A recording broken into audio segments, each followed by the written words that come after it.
So one of our subscribers sent me a comment last night, said, "Hey Christopher, congratulations, you're on CNBC." And at first I thought maybe the person was being facetious, but then I actually checked it out for myself. And sure enough, AMTV, although a small itty-bitty spot, was featured on CNBC Prime, their new channel. Wow, isn't that awesome? Definitely got to turn into the mainstream media now, because nobody's watching. Their new documentary, America's Gun, The Rise of the AR-15. Ooh, gun debate is pretty funny. They, as you can imagine, lumped me in with the other conspiracy theorists. In fact, kind of a compliment, I guess. They run a couple lines from one of my videos where I talk about the fact that thank God America has arms. Thank God America is armed to the teeth and it can protect itself from a tyrannical government. Obviously, as I know government officials want to ask themselves on a regular basis is, is AMTV potentially linked to Al-Qaeda? Al-Qaeda? Because we're all terrorists now. Anyone within the Patriot movement that actually gives a shit about the Second Amendment, protecting our liberties, protecting our freedom, or who asks just fundamental, critical questions about the Boston bombing, for example. What exactly happened there? Why did one of the falsely accused just end up in a river dead yesterday? What happened, and who were the actual perpetrators behind the bomb itself? Were these two Zernoff brothers perhaps double agents or spies or somehow linked to the CIA? Why is it that the CIA interviewed the eldest brother Tamerlan in 2011 and then let him go?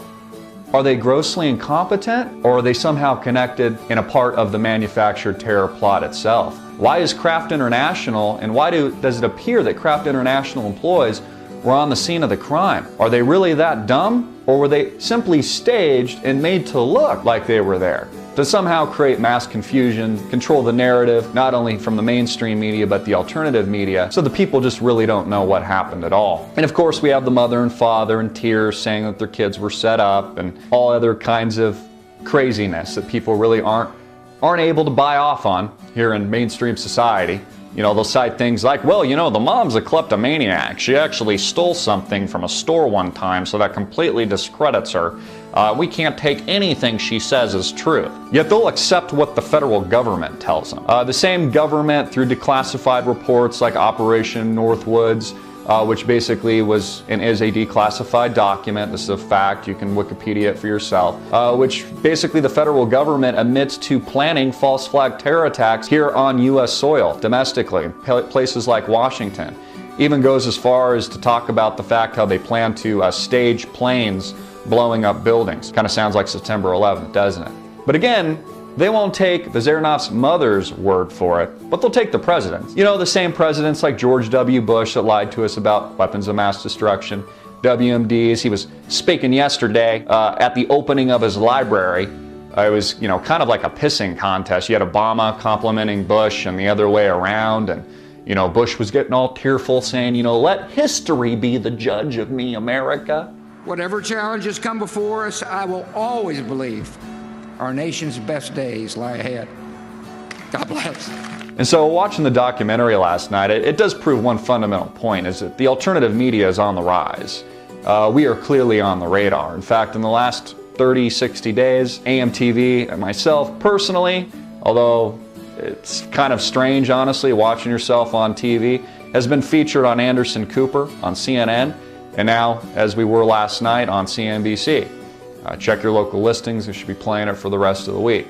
But it does show you that the alternative media is on the rise. And these people got to be getting a little nervous. It's exactly why organizations, news outlets like InfoWars and AMTV are now being linked to terrorist radicalism. Al-Qaeda is how they portray, and is how they portrayed the Zernoff brothers, who we don't know if they were linked to Chechen terror, or they were spies, or they were double agents, or they were manufactured patsies driven by the CIA. But as the Associated Press reported, which I believe just to be pure and utter bullshit and total propaganda, Tamerlan loved to read the online Al-Qaeda Yemeni publication Inspire, and also InfoWars. You see, The mainstream media wants, in the government of course, it controls the mainstream media, wants and needs to control the narrative. You see, when they control the narrative, they can influence public opinion, and when they can influence public opinion, they can achieve their political objective.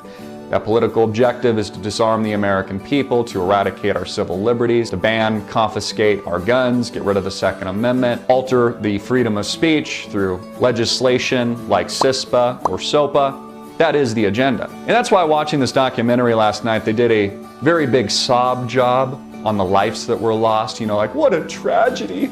All the children that are dying in Sandy Hook. And look at these conspiracy theorists over here at AMTV and InfoWars. How dare they want their guns? And that's how we're labeled. You know, linked to Qaeda now, and I'm sure other terrorist organizations overseas. You know, no one ever asked the question. They were interviewing a gentleman who said, why do you think you have the right to own an AR-15? People are dying. He said, well, why shouldn't I have? Well, you know, why shouldn't I have that right? What he should have said back or fired back is, you know, look how many people die in car crashes every day. How many children are dying every day in car crashes? We're not getting rid of cars. CNBC isn't doing a sob story on all the car crashes and all the kids that are dead because of it. You know, we're not launching wars against Ford or General Motors. Heck, we're not even launching wars against the big banks that just raped us in 2008. You know, you had Occupy Wall Street, which to a great extent was a CIA-driven event, but had a lot of organic qualities to it. And you see, that's what the CIA and the federal government promotes. They use whatever organic movement is taking shape in our society, and they control the narrative, and they use it to diffuse angst, revolutionary thought. You know, it's funny, when you think about it, our founding fathers, they were actually considered terrorists. Great Britain thought of these people, Benjamin Franklin and others, as terrorists. They weren't freedom fighters. It's the same way the United States describes the Syrian insurgency, which is also linked with Al-Qaeda, that is fighting to overthrow Bashar al-Assad and is being weaponized by America and funded by America. Those are freedom fighters over there. But any other part of the world, or if they're here, they're considered terrorists, just like the Zarnaf brothers, linked to Chechen terrorism set to destroy and kill all innocent Americans. You see, that's how we're propagandized. Control the narrative, you control the story, you influence public opinion, and ultimately, you'll get the desired result. It's the Hegelian dialectic: problem, reaction, solution. So pretty interesting. Featured on CNBC last night. Just a little short clip segment lumped in with the other conspiracy theorists. But it tells us one thing, America: we're on the radar. And alternative media is on the rise. The resistance is on the rise. And you are the resistance. You are the watchdog. I want to thank all of you from the bottom of my heart for your continued support. Please support our sponsors. Become a sponsor. Support the Liberty Movement. Get your advertisements on your vetted product or service, personally by me, out to millions of eyeballs all around the world. Please support us. Please support our sponsors. Become a sponsor. Support the liberty economy. Defend the Second Amendment at all costs. God bless all of you. My heart goes out to you. Peace, love. I'm Christopher Green, as always, hard-hitting and in your face.